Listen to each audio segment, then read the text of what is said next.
Brasília, esse ícone, né?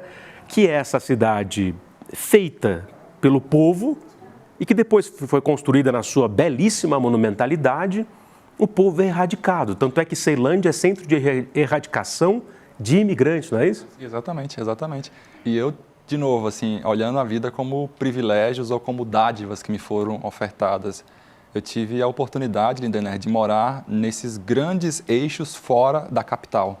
Então, uma parte importante da minha vida foi na Samambaia, que foi uma das últimas cidades organizadas, fundadas ou doadas pelo então governador Joaquim Roriz. Mas a Samambaia, da década de 90, início dos anos 90, era quase que uma cidade, assim, do período, sei lá, do século 17, 18, no máximo. Sem esgoto, sem luz, sem energia. Então, assim, a gente ia para o chafariz para buscar água, para tomar banho. Típica cena mesmo do século XVIII, XIX no Brasil colonial. Não é? Século XVIII, XIX? Então, assim, a Samambaia que eu cheguei com a minha mãe, porque durante algum tempo ela também viveu afastada do meu pai, fui eu e ela morar lá, era essa Samambaia, muito desafiadora, morando em um barraco de madeirite. E assim começou essa minha percepção de que o mundo tinha suas peculiaridades. Então, morei muito tempo na Samambaia, na QR-310, depois fui para QNL, em Taguatinga, a famosa Chaparral, onde tinham duelos e muito retratada pelo rap.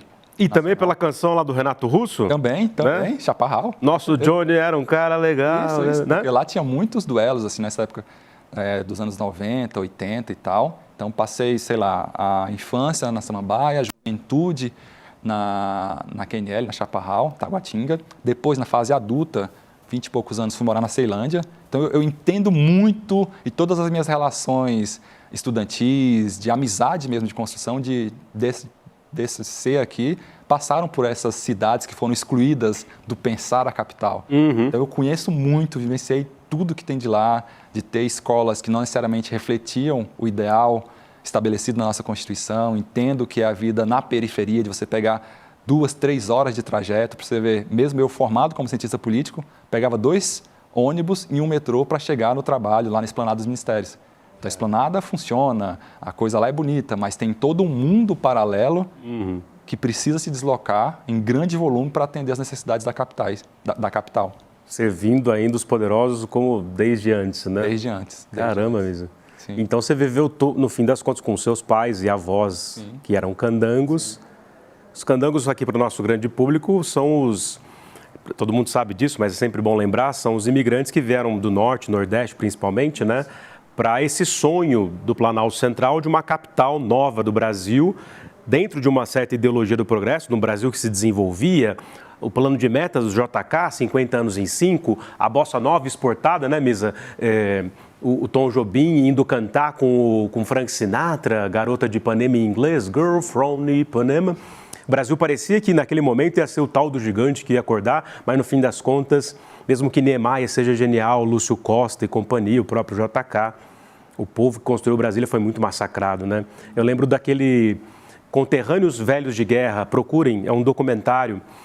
Vou pedir para a nossa voz de Alma, Malu e companhia tentar achar o link do documentário Conterrâneos Velhos de Guerra, documentário no YouTube.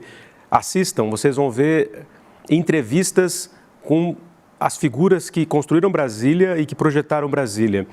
E o Lúcio Costa, sempre foi muito arrogante, apesar de genial, ele fala, os taxistas ficavam falando que os trabalhadores foram massacrados, mas isso aí é conversa para boi dormir, mas a polícia atirou em trabalhadores que fizeram greve porque a comida estava estragada na construção de Brasília. Né? Isso aconteceu na cidade que eu moro hoje, porque tem lá a Vila Planalto. A Vila Planalto era o lugar onde os primeiros engenheiros e pessoal da construção civil morava. Então, esse duelo aconteceu, foi real, e é muito triste que a nossa capital hoje, uma inspiração arquitetônica, histórica, tenha sido construído na base da guerra, do derramamento de sangue, e não da civilidade ou dos padrões cívicos estabelecidos. Então, é esse o lugar que eu venho, eu entendo as minhas origens profundamente, sei o que significa para mim hoje ocupar posições de poder de alguma forma interagir com personagens centrais em nossa história, mas, olha, acharam, Vladimir Carvalho, Conterrâneos Velhos de Guerra, um clássico, Misa. Sim. E é a sua história ali narrada. Sim. né? Olha aí, possivelmente. Tem entrevistas com o Niemeyer, e ele velhinho já, e ele fica irritado porque os caras querem tirar dele. Pô, você não sabia que a população que você ajudava a empregar lá, você que é comunista, claro, que eles estavam sendo massacrados?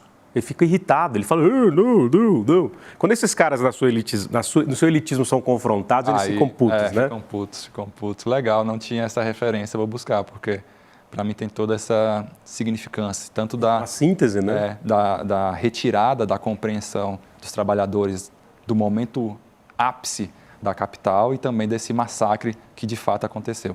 Impressionante, Misa. Imagino que você deva conversar, ou conversou muito já, ouviu muitas histórias dos próprios avós, né? Sim, demais, falando sobre as dificuldades que eles enfrentaram. Da chegada, como era sair do Pau de Arara, lá de Pombal, na Paraíba, e você atravessar o Brasil todo, sem expectativa. Você não tinha foto, você não tinha vídeo, não tinha o YouTube. Caraca. Era um sonho mesmo, a pessoa acreditava que lá ia ter uma terra com mais oportunidades. E a partir desse sonho, ela vocacionada, meu avô saiu de casa com 18 anos, uma trouxinha de roupa nas costas. Pai do seu pai? O pai da minha avó, pai da minha mãe, desculpa. Uhum. Saiu lá de Pombal, dessa cidadezinha na Paraíba, com um pouquinho de roupa, com 17 anos nunca mais voltou. Então, realmente um sonho que motivou toda uma movimentação nacional para a construção de Brasília.